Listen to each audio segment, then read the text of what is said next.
Hello विद्यार्थी मित्रों, केम छो? आज આપણે સ્ટાર્ટ કરીશું ગુજરાતી વિષય इंग्लिश मीडियमની દ્વિતીય ભાષા, જેમાં આપણે વાત કરીશું પોયમ 7. આની પહેલાં એકથી જે 6 ચેપ્ટર છે ઓલરેડી એના મેં બધા વિડીયોના સ્વાધ્યાય બનાવીને મૂકી દીધા છે. જો અગર ના જોઈએ તો એની લિંક તમને ડિસ્ક્રિપ્શનમાં મળી જશે.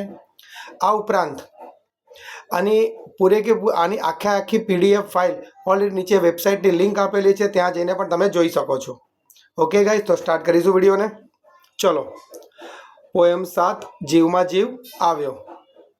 સૌથી પહેલાં લખ્યું કોણે છે? હરિકૃષ્ણ રામચંદ્ર પાઠકે આ કવિતા લખેલી છે, જેમનો જન્મ 5/8/1938 થયો હતો. ઓકે, ચાલુ કરીશું ગાઈઝ. તો સ્વાધ્યાય પ્રશ્ન ક્વેશ્ચન નંબર 1.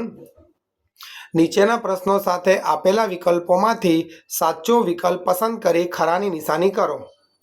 તો પહેલો પ્રશ્ન શું છે? જીવમાં જીવ આવ્યો કૃતિમાં શેનું વર્ણન છે? તો જીવમાં જીવ આવ્યો કૃતિમાં શેનું વર્ણન છે? વરસાદના આગમનનું. ઓકે, ચલો બીજો પ્રશ્ન. ફોરા જ્યાં બે ઝરમર ઝર્યા. ફોરા જ્યાં બે ઝરમર ઝર્યા, એમાં શું આવશે? જીવમાં જીવ આવ્યો. બરાબર, બી. ચલો એના પછી પ્રશ્ન 2. નીચેના પ્રશ્નોના એક વાક્યમાં ઉત્તર લખો. તો નીચેના પ્રશ્નોના એક વાક્યમાં ઉત્તર લખીશું. ફોરા ઝરમર વરસ્યા ત્યારે પવન ડમરીનું શું થયું? તો ફોરા ઝરમર વરસ્યા ત્યારે પવન ડમરી એકદમથી શાંત થઈ ગઈ અને લોકોના જીવમાં જીવ આવ્યો. બરાબર. ચલો બીજો પ્રશ્ન. વરસાદ વરસવાથી પર્ણો પર શી અસર થઈ? તો વરસાદના વરસવાથી પર્ણો એકદમ સાફ સુથરા થઈ ગયા અને પોતાનો ઉજળો રંગ બતાવવા લાગ્યા. એના પછી ત્રીજો પ્રશ્ન. નીચેના પ્રશ્નોના 2-3 વાક્યમાં ઉત્તર લખો. તો વરસાદ વરસવાથી પ્રકૃતિ પર તેની શી અસર થઈ? તો વરસાદ વરસવાથી પ્રકૃતિ પર તેની ખૂબ સુંદર અસર થઈ. કઈ અસર થઈ? પક્ષીના માળા ઠંડી હવામાં ઝૂલવા લાગ્યા. ઝાડના પાંદડાઓમાં ચમક અને તાજગી દેખાવા માંડી.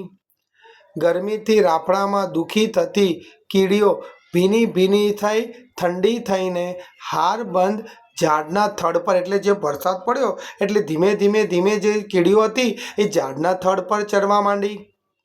તડકો પણ સોનેરી બની ગયો, એટલે જે વાદળોમાંથી જે તડકો આવતો હતો એ સોનેરી દેખાવા લાગ્યો. પૃથ્વી જાણે કે નવોડા હોય એવી રૂપાળી બની ગઈ અને વરસાદથી પ્રકૃતિમાં ઉત્સાહ, આનંદ અને જીવન પ્રગટ થયું. Okay, clear. ચલો એના પછી એમાં જ છે બીજો પ્રશ્ન. હોંકી ઉઠ્યો તરત વગડો સીમ સોણે ગઈ ત્યાં, ગાણે હરખ ઉગલ્યો ગુગવ્યા પૂર આગ્યા. પંક્તિઓ સમજાવો. ચલો, તો આ પંક્તિ સમજાવીશું. વરસાદના આવવાથી નિર્જીવ પ્રકૃતિમાં આનંદ ઉભરાવા લાગ્યા. વગડાના ઝાડ પાન પશુ પક્ષીઓ મીઠા અવાજથી પોતાની ખુશી જાહેર કરી. ત્રીજો, મોર બપૈયા મીઠા ટહુકા કરવા લાગ્યા. ગામની સીમમાં ગરમી દેખાતી હતી, તે હવે વરસાદ પડવાથી ઠંડકમાં બદલાઈ ગઈ અને સીમા એકદમ શાંત થઈ ગઈ. જે ધૂળની ડમરી ઉડતી હતી અવાજ કરીને એ એકદમ નીચે બેસી ગઈ, શાંત થઈ ગઈ. જાણે કે સ્વપ્ન સૂઈ ગઈ હોય એવું લાગવા માંડ્યું.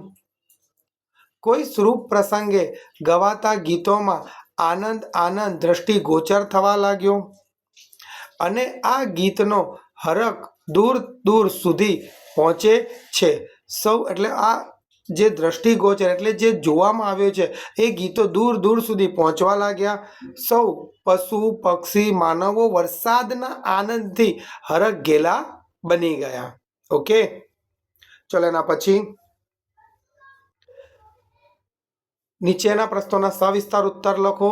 જીવમાં જીવ આવ્યો શીર્ષકની યથાર્થતા ચર્ચો. આ જે પ્રશ્ન છે બહુ વાર પૂછાઈ ગયો છે.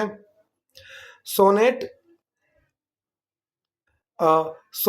સ્વરૂપમાં લખાયેલા આ કૃતિ જળ વિના વિવળ થયેલા જીવ માત્ર વરસાદના 2 ફોરા પડવાના શરૂ થતાં જ જીવમાં જીવ આવે છે. એટલે કે શીર્ષક યથાર્થ અને સુંદર છે. ઉનાળાની ગરમીમાં પશુ, પક્ષી, માનવ, પ્રકૃતિ તમામ સજીવ સૃષ્ટિ દુઃખી છે, શૂન્ય છે. ચારે બાજુ લૂ ચાલે છે. બધા જીવો દુઃખી થયા છે. શેનાથી? ગરમીથી. ચેતન વિહોણા થઈને બેહોશીમાં પડેલા છે. તેમાં જ ક્યાંક ચેતનવંતું જીવન દેખાતું નથી. પણ કુદરતની અને ઈશ્વરની કૃપાથી આકાશમાંથી નવજીવનરૂપી વરસાદના ફોડા પડવાની શરૂઆત થતાં જ ચારે બાજુ એકદમ હરખની હેલી ફરી વળે છે. Okay, clear guys? તો આપણે આ વિડીયો અહીંયા જ ફિનિશ થાય છે. આ વિડીયો પસંદ વિડીયોને લાઇક અને ચેનલને સબસ્ક્રાઈબ કરવાનું ના ભૂલતા.